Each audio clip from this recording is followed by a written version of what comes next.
politique, culture, santé, économie, bien-être, éducation, environnement. Tangori Média, le portail de la communauté Safi sur le net. Tangori Média, bundaning Safi ci internet. Tangori Média, bonjour. Bienvenue dans votre émission Les Vestiaires. Tey jii nag Les Vestiaires dañu dalalaat beneen daanaan ci benn sport bi nga xamante ne mooy football. C'est un grand coach. Tey jii nag du ma ko présenté dama koy bàyyi mu présenté boppam ndax ngeen mën a xam moom mooy kan coach maa lay nuyu. maa ngi lay fay mon frère donc tout d'abord maa ngi lay nuyu voilà di nuyu également Babacar di am contentement vraiment ci invitation bi donc man maa ngi tudd Ousmane Faye dëkk ci kii donc nekk coach également de l'ASC Kandak mais avant d'être coach aussi voilà football naa nawetaan pratiquement dans tous les zones yi nga xamante ne wala bokk ci village yi nga xamante ne Safeen ak même sax hors Safeen voilà football bi ñu nawetaan ñu xam ñu ci sport mu nekk loo xamante ne vraiment c'est quelque chose boo xam ne mën naa ne ça me tient à cœur. Merci. D'accord coach tey jii nii doon nañu ñëw pour waxtaanee li nga xamante ni mooy mouvement nawetaan parce que tey jii gis nañu les grandes vacances ñu ngi jege si te koo gis kon bu nga gis rek ñu ngi entraîné commencé di préparer seen équipe nawetaan mais tey jii nan nga gisee mouvement nawetaan actuellement. waaw dama lay remercier d'abord ci question bi nga posé di wax ne mouvement navétane franchement parlant activité bu am solo la pour les jeunes te bokk na ci secteur de développement yi également mooy wax ne navétane bokk na ci liy développé Sénégal bien vrai sport déjà comme ni ngeen ko xamee yéen ñëpp dafa nekk loo xamante ne jeunesse ku wax jeunesse wax sport. donc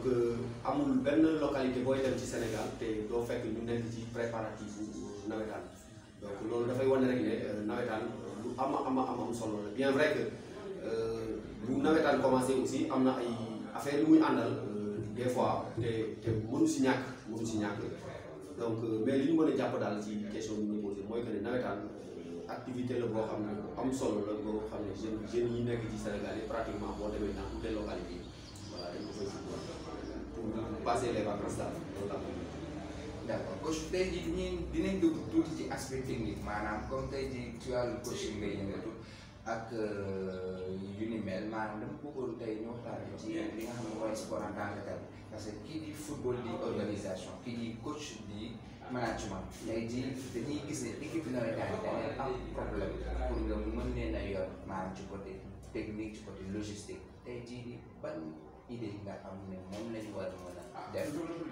mën a gën a développer coaching. waaw merci beaucoup parce que li nga wax noonu lu am solo la parce que yor équipe également nekkul lu yomb c'est quelque chose boo xamante ne ça demande beaucoup de sacrifice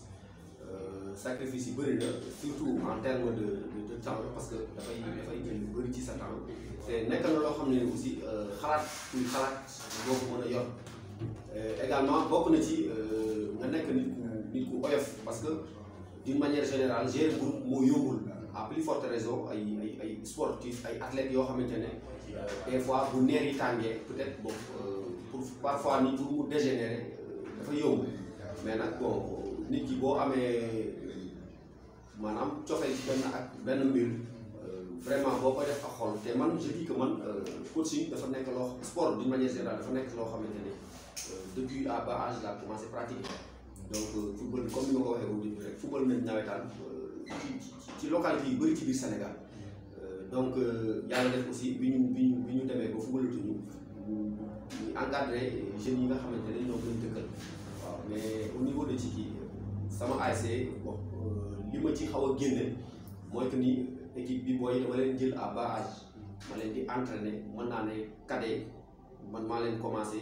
voilà di leen wan ni ngay taxaw ci terrain yi di expliquer vraiment ba ñu dem ba nekk ñu football cadet ensemble ñu yëgandoo senior ensemble pratiquement bi ñu yegg ci niveau booba mën naa la ne ku ci nekk xam naa à peu près sa comportement loolu xëy na moo ma xaw a dimbali ci lu bari voilà donc c'était pas facile nag mais yàlla dimbali ñu aussi voilà ñu am ci reconnaissance ba nit ñëpp xam ne rek ñu jox ko xam quoi pour mën di voilà loolu daal laa ci D'accord toujours sur l'aspect technique bi nga xamante ni moom mooy football bi tey jii coach gis nañ ni ne mouvement nawetaan bu ko gars yi di préparé maanaam engouement bi day am équipe bi dina bëri supporter joueurs yi ku nekk di nga manifesté wu mais entraînement ba ca war lu am maanaam avant ñuy commencé sax entraînement mën naa ne visite médicale yi gars yi duñ ko farataal ba pare lii di préparation physique gars yi duñ ci bàyyi xel te lu am solo la parce que nawetaan mën nañu mooy antichambre ku bëgg a doon professionnel parce que mënoo jékki-jékki rek tëb rek doon professionnel il faudra que tu passes par les mouvements nawetaan wala nga nekk ci benn centre de formation genre yooyu mais tey jii loolu noonu ba idée voilà li nga wax effectivement lu am la mais c'est toujours est-il que problème bu moyen la y a des problèmes de moyens qui se posent parce que ASC yi boo xoolee aussi ay des gens de bonne volonté ñoom ñooy jël seeni moyens di ko ci def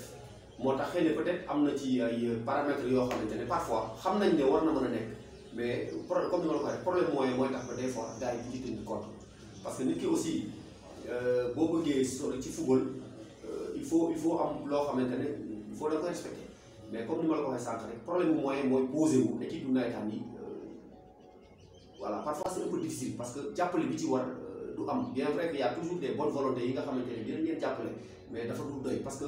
par exemple boo jëlee la commune de Diass tey jii nii on est à si je ne me trompe pas à 43 ASC donc 43 ASC yooyu mën naa la ne waa quartier bi ak bonne volonté yi ñoom ñooy vraiment ñoom ñooy jël seeni moyens di ko jàppale ASC yi mën naa ci citer koo xamante ne ku mel ni le DG Mamadou Ndione wax dëgg yàlla mouvement nawetaan fii dans la localité wax dëgg yàlla teg na ci loxo bu baax a baax waxuma ne moom rek la mais moom def na ci ay jéego yu bëree bëri parce que te aussi li ci gën a rafet mooy que ni dafay jàppale toutes les équipes yi nekk ci localité. mais coach dogu ma la mais su ma nee tey jii par exemple visite médicale boo ma nee manque de moyens parce que équipe bi nga xamante ni tey dafa engagé pour football nawetaan xanaa après au moins lu serait mu protéger ses joueurs au niveau de la santé. waaw mooy li ma la wax c'est tout à fait normal loolu mooy yoon surtout sax ci contexte bi ñu jógee tout récemment parce que gis nañ ne actuellement dans beaucoup de championnats xëy na peut-être fan yii la commencé xaw am public mais da ngay gis ne gars yi des fois ci au niveau sax ñi nga xam ne ñooñu ëpp ay moyens gis nañ dañ doon football à micro du am supporter du am dara te avant joueurs yi balaa ñu même les remplaçants da ngay gis ñu sol ay masques et tout ça donc li nga wax man d'accord naa ci daawuñu ko woon def mais xëy na peut-être cette année-ci voilà gars yi dañ ci bàyyi xel. mais comme ni ma la ko waxee rek toujours est-il que moyens yi mooy poser problème gars yi dañ bëgg a def ba lépp vraiment lépp tranquille mais voilà c'est des trucs yoo xam ne ça demande beaucoup de moyens parce que équipe yi boo xoolee fa ñuy parce que amul benn équipe boo xam ne par exemple mën naa la ne am na sponsor xam nga yooyu aussi c'est des trucs yoo xam ne xëy na bu fekkoon ne am na ñu nekk ci ginnaaw équipe des entreprises par exemple ñu sponsoriser équipe yi xëy na dinañ leen mën a jàppale ci ay wàllu moyen ba ñu mën a def li nga wax noonu je ne rejette pas lu logique la te moo war a mën a nekk. mais est-ce que à notre niveau tey fi nawetaan toll fii dans la localité am nañ moyens yi nga xamante ne war nañ mën a defal tous les joueurs ay voilà ay visites parce que am na lu jiitu loolu parce que déjà fii boo xoolee bu may wax fii parce que bu may wax ci entourage bi. mais visite médicale ça veut pas dire que ni ñu defal leen kii maanaam ñu defal leen visite bi nga xamante ne médecin mooy visite ils sont aptes à faire le sport. visite médicale boobu laay wax. je comprends waaw loolu waaw d'accord c'est très normal. Donc damay profiter ci occasion bi sax lancer un message vraiment pour année bi ñi nga xamante ne mën nañu ko ñu yóbbu seen i joueurs ñu defal leen visite médicale parce que loolu dafay tax aussi voilà nga amoindrir les risques parce que am na athlètes yoo xam ne mën nañu yor feebar te doo ko xam nga dawloo leen leneen am ca loo xamante ne xëy na mën na indi loraange li nga wax loolu c'est très logique man ànd naa ci yow te année bi incha allah c'est au niveau de notre ASC ñu gën a fekk ci loolu daal incha allah. ok. coach Ousmane donc ñu ngi lay jaajëfal bu baax mais tey jii gis nañ ni commune Diass maanaam pour nga pratiquer fii nawetaan dëggantaan xaw na des parce que infrastructure yi war nga xamante ni pour football gisoo ko moo ko fi maanaam parce que man pratiquement man dem naa fu nekk mais tey jii nii mën naa ne localité bi bokk na ci ñi nga xamante ne ñoo gën a taale ci wàllu sport parce que ñoom ñooy pratiquer des matchs nawetaan à 15 heures mais tey jii nga xam équipe yu bëri wala dëkk yu bëri ci Sénégal ñu ngi joué des matchs nocturnes tey jii ban xaar nga am ci loolu. waaw merci beaucoup pour ci question bi vraiment question boobu sax dama koy tontu ci séeréer UNIFOM boobu lay neex ngaa ne personnellement ça me tient à cœur parce que Dias maa wee ne équipe nafkaɗo équipe cin championnat cini ɗum Sénégal tout fo kat gaccaɗa pour Dias ɓa fubalede gacca donc we waral inen parce que Dias ndi nawetanti ca football c'est une condition misko na misi des conditions extrêmement difficiles par exemple yenn saa yi bu football match 3 heures na nox damut na damut football a min ni exprimer wu condition tem ku température man dal jamono rek football à 15 heures merxe ma ina ngane déjà c'est impraticable terrain ci bono football rek bo min di temo talent ga ca bo min di football nga ko ini min football o fotu donc woti na intini Dias tout franchement je dis que Dias dépassé na fu ñuy football ci terrain boo xamante ne déjà grillage bi déjà bokk na ci li nga xamante ne mooy indi non violence yi ci nawetaan parce que supporter day tax ci biti ba mu neex ko rek mu dugg ci biir terrain da ngay gis des fois bu gars yi dugalee bii nga gis tous les supporters ñu dugg ci biir terrain bi insécurité mënu wees foofu supporter mën na jël benn arme jam joueur wala dóor joueur parce que gis nañ ko fi match ba yem fa combien de fois ñuy football ak temps bi muy jël match yi war a jeex te du jeex lan moo koy indi insécurité déjà grille de protection boobu insécurité la terrain bi ñuy footballé baaxul Dias tey waratuñu football je dis que ak li fi nekk yëpp ak li ñu wër ak entreprise yi nekk dans cette localité Dias waroon nañ mën a am benn stade municipal boo xamante ne tey jii nii nawetaanu Saafeen yëpp fa la koy footballé loolu déjà dafay nekk secteur de boo xamante ne dafay indi économie parce que su boobaa ñaata nit déjà billets yi ñu fay jaay dina indi koom-koom ña fay jaay ndox dana indi koom-koom ak yeneen mais ba léegi ñu ngi toll fan nawetaan a ngi di waaj a jot déjà terrain bi nga xamante ne mooy góor xam ne fa la ñuy footballé nawetaan yëpp boo fa duggoon tey nii fii ngay dugg génne fële dara du la gêner donc déjà amul sécurité donc nous lançons un appel ñu ngi lancé appel à tous les autorités que ñu jàpp ci mais li may wax rek ne mooy Dias waratuñu football ci terrain sablonneux dañu war a am stade municipal digne de son nom boo xamante ne sax même pour ñu gazonné ko parce que à Dias y a du talent am na fi donc lii bokk na ci li nga xamante ne tey am na lu ñu yàqal ci football tardé na ñu bëri parce que Dias boo xoolee am na fi talent yoo xam ne à Dias bu ñu lay wax fi ñu jaar ci football te tey jii nii nekkuñu pour des professionnels terrain yi bokk na ci mouvement nawetaan bi aussi vraiment boo xool aussi dañ koy football mais Dias non seulement waroon na am stade municipal mais waroon na am équipe phare boo xamante ne tey jii nii bu ñu footballee nawetaan ba pare ñu sélectionner les meilleurs joueurs waxuma équipe boo xamante ne da ngay dajale ay nit ñoo xam ne ku ci nekk am na leneen lu muy def waxuñu loolu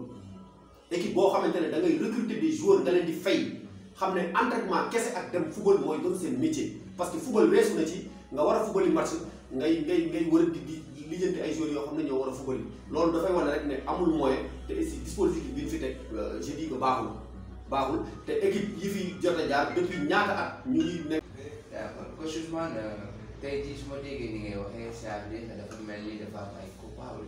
comme par exemple manque d'infrastructure yi nga xamante ni c'est côté à Dias genre tey jii yow lan nga ci bëgg xam yow lan nga ci xam. Merci beaucoup pour cette question. Bon, c'est très clair, hein? Comme nous le voyons, le stade municipal, comme son nom l'indique. Donc, s'il y a des coupables, on doit pointer du doigt la municipalité de Dias. Parce que nous avons c'est lié. Nous avons trouvé lieu où il faut faire stade. Pareil, nous avons des partenaires, nous avons des jeunesses de stade. Il y a une priorité là. Ça fait partie des priorités parce que les fins que comme nous le voyons, il y a ASC dans cette localité. Une quarantaine d'ASC te amul benn ASC amul benn zone boo xamante ne am na terrain boo xamante ne réglementaire na déjà parce que bi nekk Dias mooy góor mooy bi fi gën a yàgg tey jii nii on joue dans des conditions extrêmement difficiles yaa ngi koy wax sànq boo demee dans d'autres localités gars yi ils jouent guddi la ñuy jouer des matchs nocturnes te mooy gën a neex fekk climat bi dal donc nit ñi mën a football mais 15 heures ci bëccëg ngay football loolu nit déjà climat bi dafay nekk benn handicap te comme débat bi ni ma ko expliqué mooy que ni manque de grille de protection boobu dëgg la bu soxla grille de protection la ñu war a am stade la ñu war a am qui répond à tous les normes mais comme amuñu ko aussi li fi nekk gum war nañ ko mën a defar de sorte que violence bi wàññeeku ci nawetaan grille de protection boobu je l'ai dit l'année dernière wax naa ko avant les nawetaan nee naa leen bokk na ci lii indi violence bi ci nawetaan parce que am na zone boo xamante ne ñii football ñoo ko moom am na zone boo xam ne ñii seetaan fa lañ war a yem mais boo duggee ci terrain boobu ñii football ak ñii seetaan ñëpp dañuy nekk ci même surface bi ku mu neex bu bii duggee da ngay gis booy yëpp duggandoo ci biir terrain bi yooyu à chaque fois saa yu amee rek match mën na fa doxee yàqu waaw. d'accord loolu boobu leer na léegi nag duñu waxtaan ci mouvement navétane te doo pas parler de la violence parce que xam nañ ni mouvement navétane bokk na ci li ëpp li muy engendré ci drainer ci ay fautes donc tamit li muy indi violence tey ci ni ban xalaat nga gisoon ni mën nga ko mën a teg pour mën a wàññi violence boobu. Merci beaucoup Khadim pour cette question mu nekk question bu am solo yes à Diass comme zone ci noti aussi hein, parce que ini na raking ailleurs mais mawene d'abord ASC Nanungara avec les présidents de zone le président de ASC ti ko jomi min hun ba habi tourner ASC ti tout ba bof na ba na supporter si ba waxtan na ba conscientiser ba xamal ba ne sport o jom di am zo o jom di sab zo o jom am zo le sport a pour objectif d'unir les gens et non pas pour les diviser donc message j'aime o jom véhiculé à travers tous les ASC avec leurs supporters ba waxtan to ba tebu ne abo ba yaay wa sang yem rek wo bo hay terrain la bo jebo première étape deuxièmement Rakit Yugma le DG Mamadou Ndione a initié ce bel trophée le trophée Fair Play. Je me rappelle, l'équipe l'équipe la plus fair play de la zone a été récompensée, un trophée, une enveloppe, une paire de maillots à respecter ces idées. Vraiment, on est un modèle, un exemple, on participe à non violence. Et je sais que cette année-ci, l'équipe qui va être parce qu'on aura solo. Au niveau de la zone 14A, l'ASC Domi de Tchiki remporté le trophée, on est que trophée, franchement, voilà, pour tout, pour la satisfaction. Voilà également une zone 21 également, l'hymne ASC Foutou remporté. Kiren également, voilà sur l'initiation du DG Mamadou Ndione. Violence à la base, avant le démarrage des navétanes, vraiment je lance un appel au président d'ASC, au président de zone, au président de commission sportive, pour supporter, pour vraiment pour l'équipe tout. Président ASC Nanungara a une délégation qui va sensibiliser soit par terrain ou par coaching pour le sport, histoire message est lancé. Et aussi, comme agri de protection terrain pour le moment, je lance un appel à ces autorités au niveau local. Avant d'avoir une subvention de quoi que ce soit, terrain des grilles de protection vraiment pour rak sécurité na ngane wax deug yalla na musique terrain ci ba habitio ko na ngane war aspéré ci de fay agent de condition réglementaire agent de sécurité ci aussi ba minda marak ba agent parce que nit ne terrain ni gis na daf lax da bon ken minda sécuriser te problème yi le problème majeur c'est ça parce que bon goy bala ken ko dal bi rak mi bi jalla ne bi as di bo na ngara bon fa agent bi na nekon donc ñu ci ba ñu ci na té autorité ci bay nak né gis na jeune ci dajé fitna yu ngara dañu personne parce que dañu ko ci bi donc je pense que comme le dit mieux vaut prévenir que guérir pour appeler nangane yu mo lancer de Wezi Milan Babacar a eu occasion mi lancer ici un appel aux autorités au niveau local ba abo zone ci ba habit grille de protection terrain ci pour ci rak sécurité avant les navétanes. Moi je pense qu'il y a une priorité parce que actuellement 19 cas déjà préparé là yu wajé na tan ci mais ba amat ñi len dal tey coach kontaan nañ leen trop ci li na dalal ci émission bi nga xamante ni moo di Les Vestiaires boobu nañ xam ne moo c'est merci beaucoup sama dernier mot tout d'abord yéen ñi ma may opportunité pour ma exprimer wu vraiment dama leen di sant di leen gërëm bu baax a baax ci liggéey bu rafet bi ngeen di def ak seen équipe bi vraiment li bokk na ci li développer la localité parce que da ngeen di permettre ñi nga xamante ne aussi buñ dem terrain ak yeneen yi parce que dinañ gis couverture yi ngeen di def ci moment nawetaan yi yooyu yëpp dañ leen ci remercier bu baax a baax mënuma terminer nag te remercier wu ma vraiment waa Tchiki la population de Tchiki parce que tey su ma nekkee entraîneur xëy na au niveau local am ñu ma ci xam wala ràññee ma ci c'est grâce à eux may remercier également sama ASC may remercier bu baax a baax sama ASC muy l'ASC Dangal de Tchiki ma dëkk fa vraiment juddoo fa màggi fa wax dëgg yàlla xam naa fi ñu ma teg xam naa fi ma teg bu dul sport sax mais yàlla def na aussi ci côté sport wax dëgg yàlla maak ñoom ànd nañ campagne yu bëri te vraiment ñu nekk ay jeunes yoo xamante ne am nañ yar am nañ teggin te wax dëgg yàlla neex nañoo àndal li ma leen fi may daaneel rek daal mooy di remercier bu baax a baax mënuma daaneel te waxuma ko muy le deuxième Mamadou Nione ci jàppale bi muy jàppale sport ci biir Saafène donc daaw avant daaw ak yeneen ak gis nañ bu baax taxawaay bi nga xamante ne am na ko ci biir Saafène ci jàppale ASC yi te loolu nekk na loo xamante ne vraiment ASC yi dañ koo soxla parce que ci début kii bi débat bi wax naa la ne la ASC yi amuñu moyen des gens de bonne volonté ñoom ñooy jël seen moyen di jàppale ASC yi bi ma ci bi tax ma remercier ko aussi mooy daaw idée bi mu am initier benn trophée boo xamante ne trophée fair play trophée boobu mën naa ko sax contribuer na bu baax a baax ci non violence bi parce que te yaakaar naa ne ASC yi ren dina ci gën a bàyyi xel te aussi may lancer appel autorités yi nga xamante ne ñoo nekk au niveau local que ni ren ci ki am na benn zone te vraiment bokk na ci li sabab zone boobu ñun dañu bëgg rester à Tchiki di fa footballer nos matchs parce que comme ni ma ko sànq équipe yi moyens yi amul y a pas assez de moyens te déplacer vraiment war a am match jóge Tchiki déplacer bu ñëw fii mën na nekk mais parfois c'est un peu difficile dafay jafe te booy déplacer aussi voilà moyens yu bëri lay laaj ñun daal bu ñu defaraloon suñu terrain wala ñu mën a fexe daal ba ren jii ñu footballer fa nawetaan wax dëgg yàlla dina nekk loo xamante ne dina ci am satisfaction. vraiment te yaakaar naa ne message bi dinañ ko dégg te buñ ci déggee aussi ñu ngi xaar ci ñoom réaction bu positive te nu mu gën a gaawee aussi gën ñu arrangé parce que comme ni nga ko waxee déjà ñu ngi ci nawetaan yi voilà merci beaucoup. Amis internautes lii dañ leen indiloon tey fii seen émission Les Vestiaires ci Tàngoor Média tey ñu ngi dalaloon coach bu mag bi nga xam ne Ousmane Faye ñu gën ko xam ci coach bu benn équipe bi nekk ASC Tchiki donc n'oubliez pas de vous abonner sur les plateformes de Tàngoor Média nous sommes sur Twitter sur Instagram sur YouTube. Donc, Tàngoor Média plus proche de vous, Tàngoor Média plus proche du sport pour le développement de la communauté Safi.